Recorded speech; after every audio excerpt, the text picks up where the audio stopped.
आप सभी को मेरा नमस्कार। प्रिय छात्रों, आज हम हितोपदेश के जिन श्लोकों को पढ़ने जा रहे हैं उसको मुख्य रूप से पुरुषार्थ के नाम से दिया गया है। पुरुषार्थ का मतलब है परिश्रम, मेहनत। अपने हाथों से मेहनत करो, अपने हाथ जगन्नाथ, मतलब अपने हाथ से काम करोगे तो ज़रूर सफलता मिलेगी। इसको लक्ष्य लेकर के पुरुषार्थ करने के लिए आपको प्रेरित किया है। देखेंगे श्लोक नंबर 31। यथा एकेन चक्रेण न रथस्य गतिर्भवेत् तथा पुरुषकारेण विना देवं न सिद्ध्यति।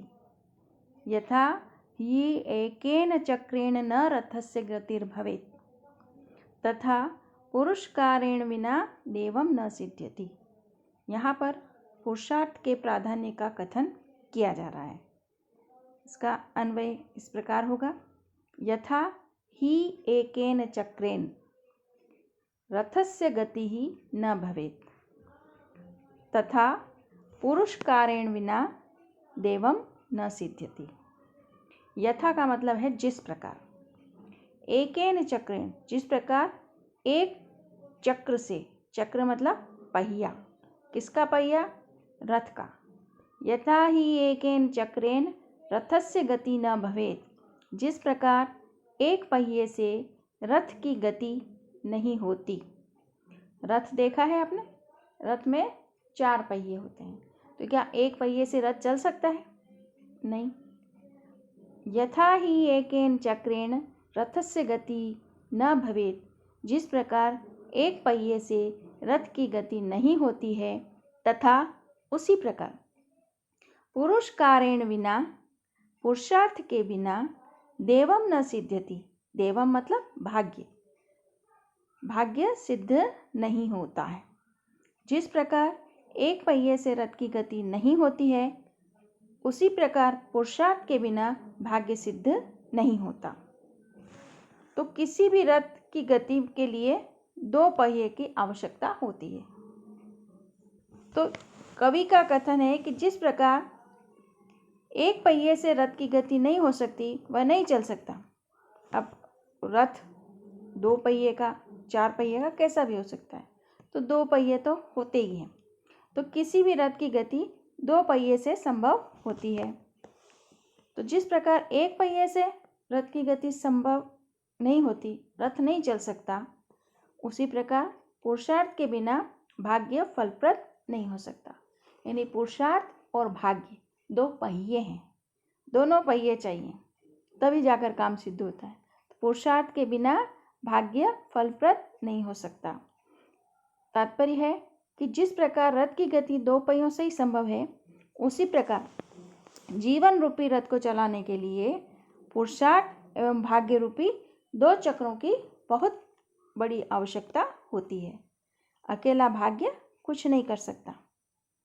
सिर्फ भाग्य के भरोसे रहोगे तो काम नहीं हो पाएगा। कार्य सिद्धि हेतु पुरुषार्थ करने की प्रथम आवश्यकता है।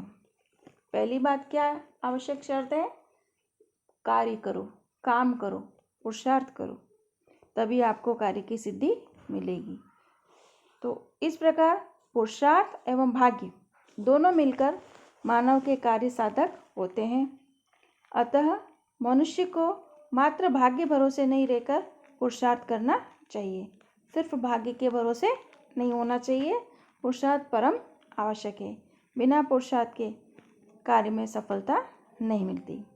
तो यहाँ पर विशेष बात है कि मनुष्य को मात्र भाग्य के भरोसे नहीं रहना चाहिए। पुरुषार्थ द्वारा ही भाग्य फलीभूत होता है। भाग्य फल कब देता है? जब पुरुषार्थ किया जाता है। तो विशेष में आप लिखेंगे, पुरुषार्थ द्वारा ही भाग्य फलीभूत होता है। इस तथ्य को यहाँ स्पष्ट किया गया है। इसमें रथ की गति के बारे में देखेंगे। गति ही शब्द आया है, वो गम धातु 3 प्रत्यय से बना है। देवम, देवस्य भाव, देवम, देव का भाव, देव का आशीर्वाद का भाव भाग्य कहलाता है। देवस्य भाव देवम। अब आइए देखते हैं अगला श्लोक। श्लोक नंबर 32। पूर्वजन्म कृतं कर्म तद्देवम् इति कथ्यते तस्मात् पुरुषकारेण यत्नं कुर्यात् तन्द्रितः। यहाँ पर प्रसंग क्या है कि यहाँ पर पुरुषार्थ करने का कथन किया जा रहा है। अन्वय इस प्रकार है, पूर्व जन्म कृतं कर्म तद्देवम् इति कथ्यते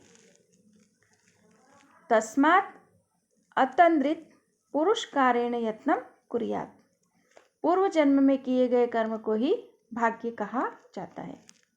पूर्व जन्म कृतं कर्म तद्देवम् इति कथ्यते।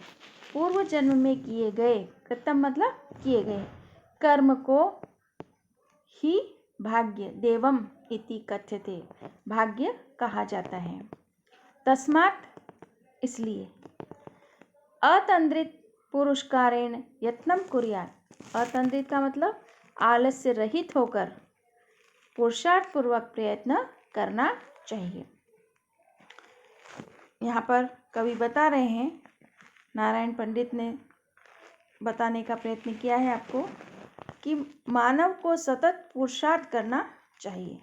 वो कहते हैं कि कोई भी मनुष्य पूर्व जन्म में जो भी शुभाशुभ कर्म करता है उसी को वर्तमान में भाग्य कहा जाता है। अगर किसी व्यक्ति ने शुभ कार्य किए हैं, अशुभ कार्य कर रहे हैं, अच्छे कार्य कर रहे हैं या बुरे कार्य किए हैं, वही भाग्य बनकर हमारे सामने वर्तमान में आते हैं। इस प्रकार व्यक्ति के भाग्य का निर्माता कौन है? उसका कर्म। जैसे कर्म उसने किए थे वैसे ही उसका भाग्य बन के सामने आया। इसलिए वर्तमान में जो क्रियमान कर्म हैं, अभी जो हम कर रहे हैं कर्म, वो ही कालांतर में समय बीतने के बाद संचित कर्म कहलाते हैं। बाद में जाकर क्या बन जाते हैं? हमारे संचित कर्म। जो आज हम कर्म कर रहे हैं वो बाद में संचित कर्म हो जाते हैं और दूसरे जन्म में प्रारब्ध कहलाते हैं। जब हमारा दूसरा जन्म आता है तो उसको क्या कहते हैं? प्रारब्ध कर्म। जो हमने पहले जन्म में किए थे उसको हम भोगते हैं, उसको कहते हैं प्रारब्ध। इस प्रकार से पूर्व जन्मकृत कर्म ही भाग्य कहलाते हैं। तो ऐसा विचार करते हुए प्रत्येक व्यक्ति को आलस रहित होकर पुरुषार्थ पूर्वक अपने लक्ष्य की प्राप्ति हेतु प्रयत्न करना चाहिए। आलस्य को छोड़ दो और अपने लक्ष्य को प्राप्त करने के लिए पुरुषार्थ करो।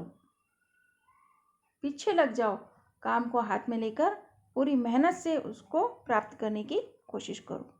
यदि व्यक्ति परिश्रम पूर्वक उद्योग करेगा तो निश्चय ही उसे सफलता प्राप्त होगी।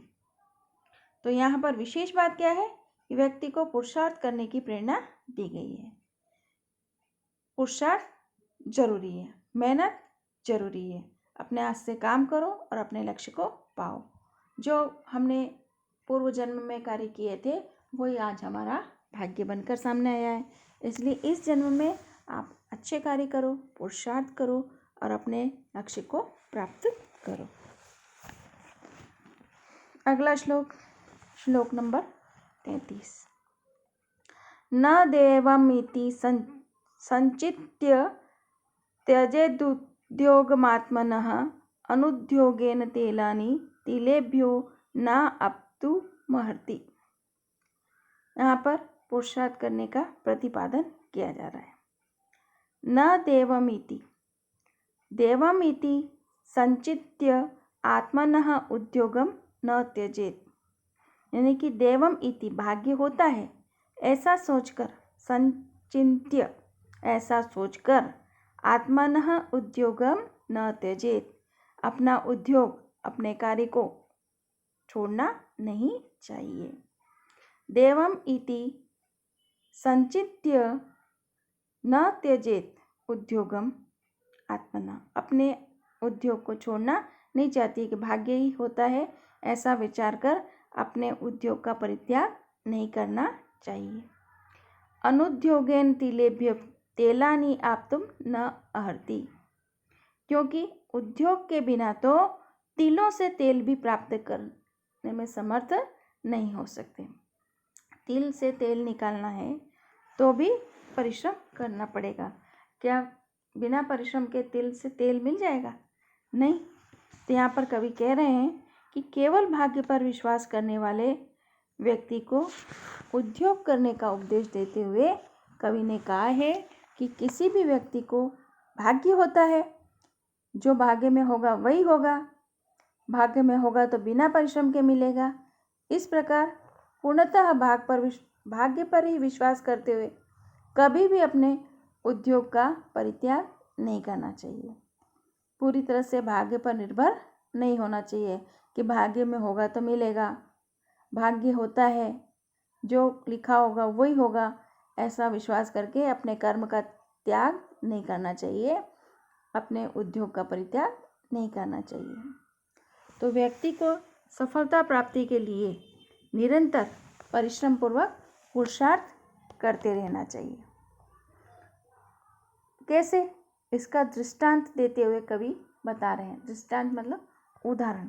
क्या उदाहरण दिया है कि जरा देखो तो कोई भी व्यक्ति बिना परिश्रम किए तो तिलों से भी तेल प्राप्त करने में समर्थ नहीं होता। अर्थात प्रत्यक्ष विद्यमान तिलों को जब व्यक्ति किसी यंत्र में डालेगा तभी उससे तेल प्राप्त होगा। उसको कूटेगा, पीसेगा, तब जाकर के तेल निकलेगा। अतः लक्ष्य प्राप्ति हेतु सतत परिश्रम करते रहना चाहिए। अपन को अगर तेल चाहिए तो तिलों को यंत्र में डालकर मेहनत करनी पड़ेगी। तो जो लक्ष्य आपने ठान रखा है उसकी प्राप्ति के लिए पुरुषार्थ करना परम आवश्यक है। तो यहाँ पर विशेष बात है, पुरुषार्थ के प्राधान्य का उपदेश प्रदान किया गया है। अगला श्लोक देखेंगे, श्लोक नंबर 34।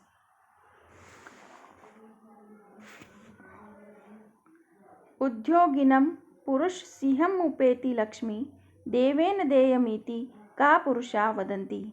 देवं निहत्य कुरु पौरुषमात्मशक्त्या यत्ने कृते यदि न सिद्ध्यति को अत्र दोषः। प्रस्तुत श्लोक में पुरुषार्थ करने का कथन किया जा रहा है। उद्योगिनं पुरुष सिंहम् उपेति लक्ष्मी। उद्योगिनं पुरुष सिंहम् लक्ष्मी ही उपेति। देवेन देयमिति का पुरुषा वदन्ति। उसका अन्वय है का पुरुषः देवेन देयम् इति वदन्ति। देवं निहत्य कुरु पौरुषमात्मशक्त्या, यानी देवं निहत्य आत्मशक्त्या पौरुषं कुरु यत्ने कृते यदि न सिद्ध्यति अत्र क दोषः। सिंह के समान उद्योगशील पुरुष को लक्ष्मी प्राप्त होती है। उद्योगिनम पुरुष सिंहम, सिंह के समान उद्योगशील पुरुष को ही लक्ष्मी उपेति, लक्ष्मी प्राप्त होती है। का पुरुषः, जो कायर पुरुष होते हैं, देवेन देयम, भाग्य द्वारा प्राप्त होता है, इति वदन्ति, ऐसा कहते हैं। अतः भाग्य का परित्याग करके अपने सामर्थ्य के अनुसार आत्मशक्तियाँ पौरुष करो, पुरुषार्थ करो। भाग्य को छोड़कर, भाग्य का परित्याग कर अपने सामर्थ्य के अनुसार पुरुषार्थ करो। यत्ने कृते यदि न सिद्ध्यति, प्रयत्न करने पर भी यदि कार्य सिद्धि नहीं होती है, अत्र को दोष, तो सोचो, विचार करो कि यहाँ पर क्या दोष रह गया है, किस कारण से क्या कमी रह गई कि हमें कार्य की सिद्धि नहीं हुई। तो पुरुषार्थ को यहाँ पर सर्वश्रेष्ठ बताते हुए कवि कह रहा है कि जो पुरुष सिंह के समान चतुर एवं प्रयत्नशील होता है उसे ही लक्ष्मी प्राप्त होती है। जो सामर्थ्यहीन, नीच और कायर पुरुष हैं और भाग्य द्वारा ही सब प्राप्त होता है, जो भाग्य में होगा वही मिलेगा, भाग्य ही बलवान है, इस प्रकार के जो वचन है उसे उन्होंने कायरतापूर्ण वचन कहा है। ऐसे वचन तो कायर लोग करते हैं कि जो भाग्य में होगा वही मिलेगा, भाग्य ही बलवान है, ऐसे तो कायर लोग बातें करते हैं। तो कवि क्या कहता है कि आप सुनो कि तुम भाग्य का परित्याग कर अपने सामर्थ्य और शक्ति के अनुसार अपने इच्छित विषय के बारे में पुरुषार्थ करो। जो चाहते हो उसे प्रयत्न करने के लिए काम करो। निश्चय ही पुरुषार्थ द्वारा ही सब कुछ प्राप्त होता है। पुरुषार्थ करोगे तो आपको ज़रूर अपना लक्ष्य प्राप्त होगा। फिर एक और बात कही है कि हाँ, अगर प्रयत्न करने पर भी तुम्हें अपने कार्य में सफलता नहीं मिलती है तो तुम विचार करो कि मेरे कार्य में क्या दोष रह गया, क्या कमी रह गई। आप विचार करोगे, कमी को ढूंढ निकालोगे, तो उस कमी को दूर करके पुनः आप पुरुषार्थ करेंगे तो पुरुषार्थ द्वारा आपको सफलता जरूर मिलेगी। तो यहाँ पर विशेष बात है कि पुरुषार्थ के प्राधान्य का प्रतिपादन किया गया। पुरुषार्थ ही प्रधान है। पुरुषार्थ के बिना कोई सफलता नहीं मिलती। पुरुषार्थ परम आवश्यक है। इस बात को यहाँ समझाया गया है। तो आज हमने जो श्लोक पढ़े वो पुरुषार्थ के लिए थे। आपको प्रेरणा दी गई है कि आप पुरुषार्थ करो, काम करो, सिर्फ भाग्य के सहारे न रहो। भाग्य द्वितीय है, प्रथम क्या है? पुरुषार्थ। पुरुषार्थ करोगे तो ही भाग्य साथ देगा और दोनों मिलकर रथ की गति के समान आपको सफलता देंगे। आज बस इतना ही। धन्यवाद।